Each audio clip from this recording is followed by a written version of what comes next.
ಆರೋಪಿಗಳನ್ನ ಕಸ್ಟಡಿಗೆ ತೆಗೆದುಕೊಳ್ಳಲಾಗಿದೆ. ಈಗ ಕಸ್ಟಡಿಗೆ ಕೇಳಿದ್ರು.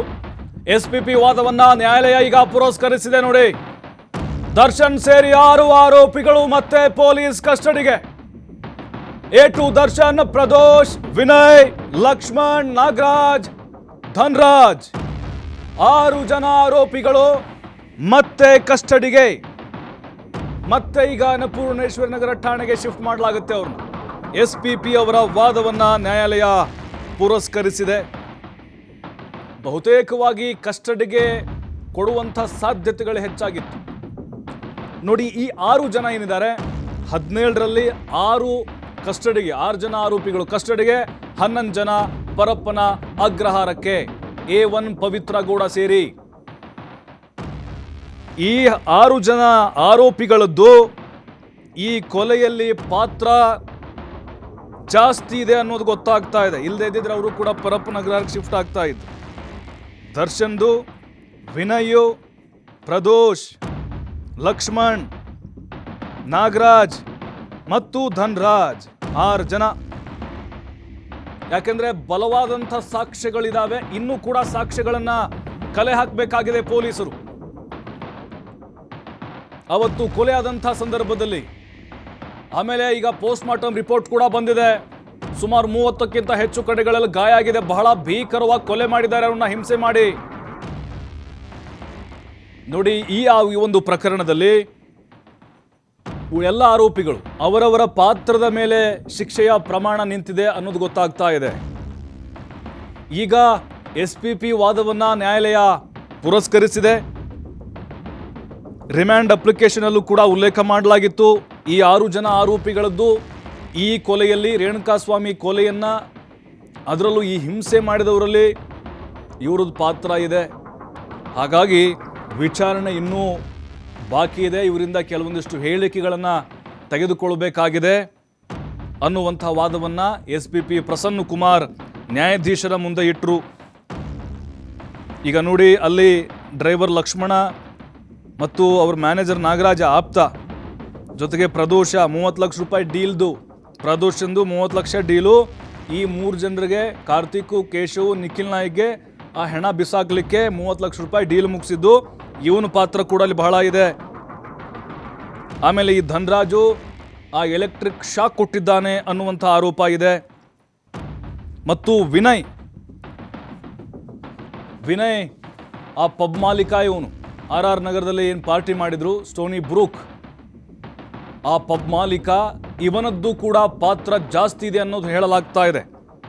ಹಾಗಾಗಿನೇ ಇದೆಲ್ಲ ಪರಿಗಣಿಸಿ 6 ಜನರನ್ನ ಕಸ್ಟಡಿಗೆ ಕೊಡಬೇಕು ಅಂಥೇಳಿ ಎಸ್ಪಿಪಿ ಅವರು ವಾದವನ್ನು ಮುಂದೆ ಇಟ್ಟರು.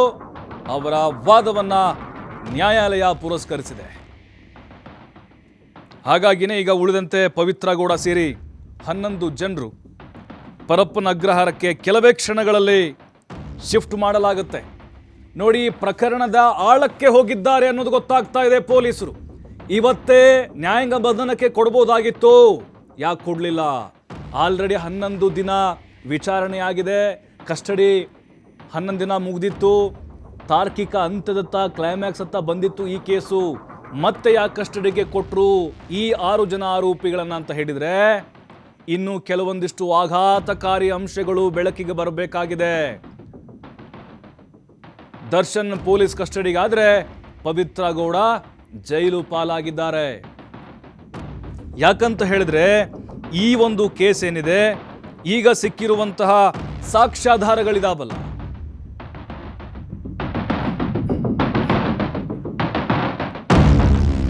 ದರ್ಶನನ್ನ ಕೊಲೆ ಆರೋಪಿ ಮಾಡಿದ್ದಾರೆ ಪೊಲೀಸರು. ಕೊಲೆ ಆರೋಪಿಗಳನ್ನ ಮಾತ್ರ ಕಸ್ಟಡಿಗೆ ಕೇಳಿದ್ದಾರೆ ಎಸ್ಪಿಪಿ. ಕಿಡ್ನಾಪ್ ಪ್ಲಾನ್ ಮಾಡಿದವರಿಗೆ ನ್ಯಾಯಾಂಗ ಬಂಧನವನ್ನ ವಿಧಿಸಲಾಗಿದೆ. A1 ಪವಿತ್ರ ಗೌಡ ಸೇರಿ 11 ಆರೋಪಿಗಳಿಗೆ ನ್ಯಾಯಾಂಗ ಬಂಧನ ಅಂದ್ರೆ ಜೈಲು. ನೋಡಿ, ದರ್ಶನ್ ಕೊಲೆ ಮಾಡಿದ್ದಾನೆ ಅಥವಾ ಕೊಲೆ ಮಾಡಿದ್ದಾರೆ ಅನ್ನುವಂತಹ ಆರೋಪದ ಮೇಲೆಗೆ ಅವರನ್ನ ಕಸ್ಟಡಿಗೆ ಕೇಳಿದ್ದಾರೆ. ಇನ್ನು ಕಿಡ್ನಾಪ್ ಮಾಡಿದಂಥವ್ರು ನೋಡಿ, ಅದರಲ್ಲೂ ಪ್ರತ್ಯೇಕವಾಗಿ ಕೇಸ್ಗಳಿದ್ದಾವೆ. ಕೊಲೆ ಪ್ರಕರಣ 302 ಆಗುತ್ತೆ, ಕಿಡ್ನಾಪ್ದು 364 ಆಗುತ್ತೆ. ಇನ್ನೊಂದಿದೆ ಸಾಕ್ಷಿನಾಶದ್ದು, ಅದನ್ನು ಕೂಡ ಡಿವೈಡ್ ಮಾಡ್ತಾರೆ ಈಗ ಮುಂದಿನ ದಿನಗಳಲ್ಲಿ. ಈಗ ಕಿಡ್ನಾಪ್ ಮಾಡಿದಂಥವ್ರು ಏನಿದ್ದಾರೆ, ಈ ಜಗ್ಗು, ಅನುಕುಮಾರು, ರಾಘವೇಂದ್ರ, ಅದರ ಜೊತೆಗೆ ಪವಿತ್ರ ಗೌಡಂದು ಪ್ಲಾನ್ ಆಗಿತ್ತಿದು.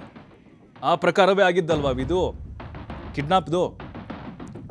ನೋಡಿ, ಇಲ್ಲಿ ಕೊಲೆ ಆರೋಪಿಗಳನ್ನು ಮಾತ್ರ ಕಸ್ಟಡಿಗೆ ತೆಗೆದುಕೊಳ್ಳಲಾಗಿದೆ. ಅಂದ್ರೆ ಇಲ್ಲಿ ನಮಗೆ ಬಹಳ ಕ್ಲಿಯರ್ ಆಗಿ ಗೊತ್ತಾಗ್ತಿರೋದು, ಈ 6 ಜನರ ಪಾತ್ರ ಈ ಕೊಲೆಯ ಪ್ರಕರಣದಲ್ಲಿ ಜಾಸ್ತಿ ಇದೆ. 6 ಜನರನ್ನ ಯಾಕೆ ಕಸ್ಟಡಿಗೆ ತೆಗೆದುಕೊಂಡ್ರು? ಮೇನ್ ಆರೋಪಿಗಳು ಇವರೇ ಅನ್ನೋದು ಗೊತ್ತಾಯ್ತು. ಉಳಿದಂಥವ್ರು ಏನಿದ್ದಾರೆ ಆರೋಪಿಗಳು 11 ಜನ, ಪವಿತ್ರ ಗೌಡ ಸೇರಿದಂತೆ, ಅವರು ಕಿಡ್ನಾಪ್ ಕೇಸ್ ಅದಕ್ಕೆ ಸಂಬಂಧಪಟ್ಟಂಗೆ ಅವರನ್ನ ಪರಪ್ಪನ ಅಗ್ರಹಾರ ಜೈಲಿಗೆ ಶಿಫ್ಟ್ ಮಾಡಲಾಗ್ತಾ ಇದೆ. ಉಳಿದಂತೆ ದರ್ಶನ್, ವಿನಯ್, ಪ್ರದೋಷ್, ಲಕ್ಷ್ಮಣ್, ನಾಗರಾಜ್ ಮತ್ತು ಧನರಾಜ್ 6 ಜನ ಆರೋಪಿಗಳನ್ನು ಕಸ್ಟಡಿಗೆ ತೆಗೆದುಕೊಳ್ಳಲಾಗಿದೆ. ಯಾಕಂತಂದ್ರೆ ನೋಡಿ, 80ಕ್ಕಿಂತ ಹೆಚ್ಚು ಸಾಕ್ಷ್ಯಗಳಿದಾವೆ ಕೊಲೆ ಮಾಡಿದ್ದಾರೆ ಅನ್ನೋದಕ್ಕೆ. 15ಕ್ಕಿಂತ ಹೆಚ್ಚು ಸಾಕ್ಷಿಗಳು ಬಹಳ ಬಲವಾಗಿದ್ದಾವೆ. ಈಗ ದರ್ಶನ್ಗೆ ಇವೆಲ್ಲವೂ ಕೂಡ ಮುಳುವಾಗ್ತಾ ಹೋಗ್ತಾ ಇದೆ. CCTV ಫುಟೇಜ್ಗಳಿದಾವೆ, ಅಲ್ಲಿ ರಕ್ತದ ಕಲೆಗಳಿದಾವೆ, ಕೂದಲಿನ ಸಂಗ್ರಹ ಆಗಿದೆ, ಅವರ ಬಟ್ಟೆ, ಚಪ್ಪಲಿ ಎಲ್ಲವನ್ನ ವಶಪಡಿಕೊಳ್ಳಲಾಗಿದೆ. ಇನ್ನೂ FSL ರಿಪೋರ್ಟ್ ಬರಬೇಕು. ಅದು ಬಂದ ಮೇಲೆ ಮತ್ತೆ ಅಸಲಿ ಆಟ ಶುರುವಾಗುತ್ತೆ. ಅಂದರೆ ಕಾನೂನಿನ